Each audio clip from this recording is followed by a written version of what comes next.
I walked in and froze, my hand still on the doorknob, as the familiar scent of lavender and old perfume hit me like a memory I never wanted to revisit.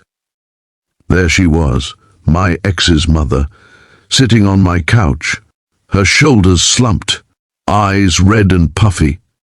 My chest tightened, anger, confusion, and a strange flicker of sympathy all colliding at once. "I needed somewhere to go," she said softly, her voice trembling, almost swallowed by the silence of my apartment. My mind raced. I hadn't seen Margaret in over a year, not since my breakup with her son, Ryan, which had ended bitterly, leaving behind nothing but resentment and wounds I thought would never heal. And now, here she was, in my living room, looking like she had carried the weight of the world alone. Before I could even react, I felt a strange pull in my chest, a mix of guilt, curiosity, and the faintest spark of compassion. This wasn't a confrontation. This wasn't revenge. This was something else, something human, something raw. And as much as I wanted to slam the door and walk away, something inside me whispered that maybe, just maybe, she needed me too. If you believe in kindness and second chances, take a moment to like this video, comment your thoughts, share this story, and subscribe to Touch of Kindness. Margaret didn't speak again for a long time, just hugged herself tightly, the way someone does when they are trying to hold the pieces of themselves together. I finally stepped inside, closing the door behind me with a soft click. The apartment was quiet, except for the faint hum of the refrigerator, yet it felt heavier than any silence I had known. I gestured to the couch, unsure if I wanted her there, but also knowing she wasn't going to leave on her own. I started, then stopped.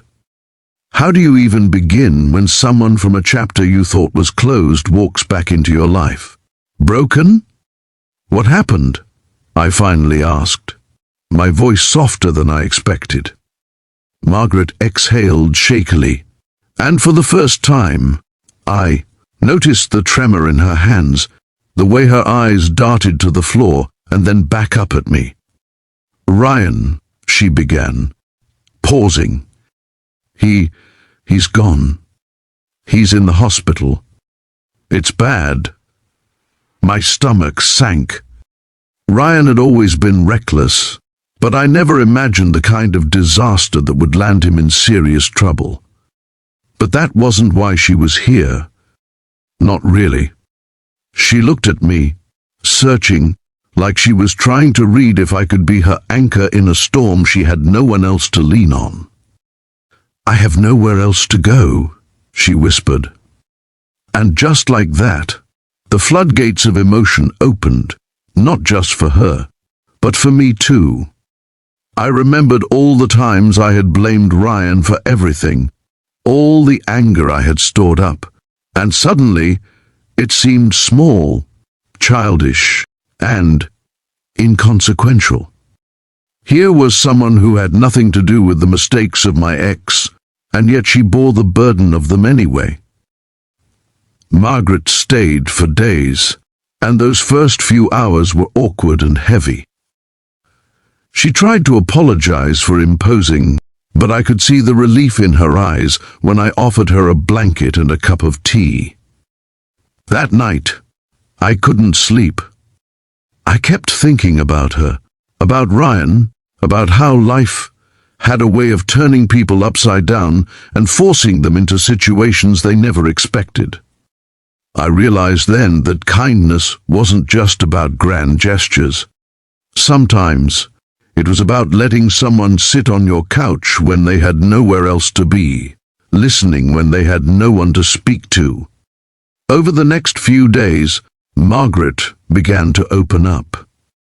She told me about her son, about how their relationship had been strained for years, how Ryan had grown reckless and impulsive, and how she had always felt powerless to help him.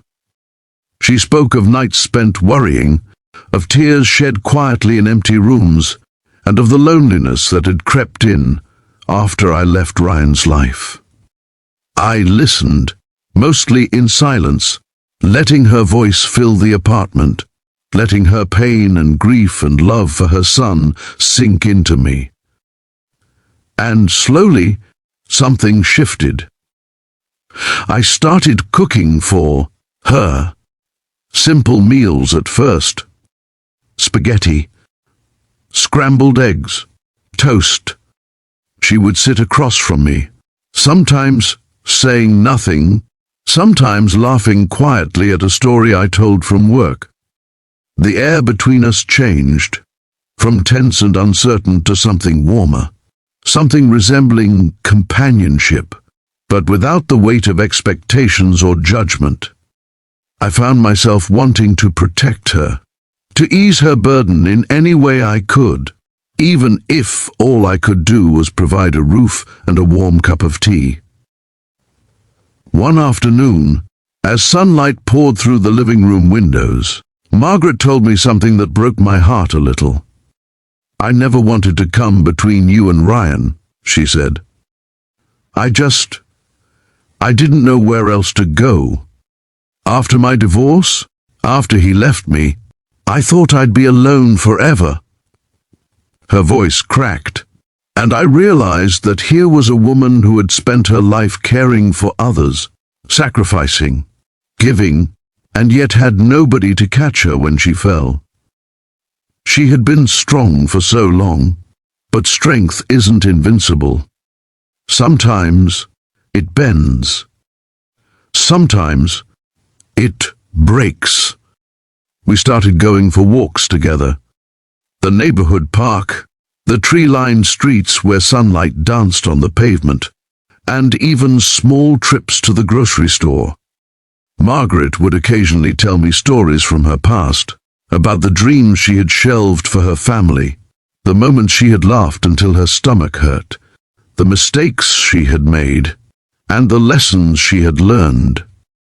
I found myself seeing her not just as Ryan's mother or my ex's parent, but as someone who had lived, loved, and endured far more than anyone could imagine. One rainy day, as we sat on the couch with blankets draped over our shoulders, sipping tea and listening to the storm outside, Margaret turned to me and said something that made me stop breathing for a moment. "I never thought I'd find kindness in someone I once thought I hated." I swallowed hard, feeling a lump form in my throat. "You've reminded me that people can change, that they can still be good, even when life hurts them." I wanted to tell her I felt the same way, but words failed me. All I could do was nod, letting the silence carry the weight of what neither of us could fully say. Weeks passed. Ryan remained in the hospital, fighting his own battles, but Margaret and I had created a small sanctuary in my apartment. We shared laughter, tears, and quiet moments that spoke louder than words ever could. And through it all, I realized that life isn't just about who we were or the mistakes we made. It's about what we do when we finally choose to care, when we choose to extend kindness even to those we never expected to. Then came the night that changed everything. Ryan was released from the hospital, and Margaret insisted on picking him up. I walked them to the door, watching as she held her son's hand, the way she had always done when he was a child. But this time, there was a new strength in her, a new sense of hope. She looked back at me, and I could see the gratitude in her eyes, the unspoken acknowledgement of everything we had shared over the past weeks. And in that moment, I realized that sometimes kindness doesn't just heal others, it heals you too.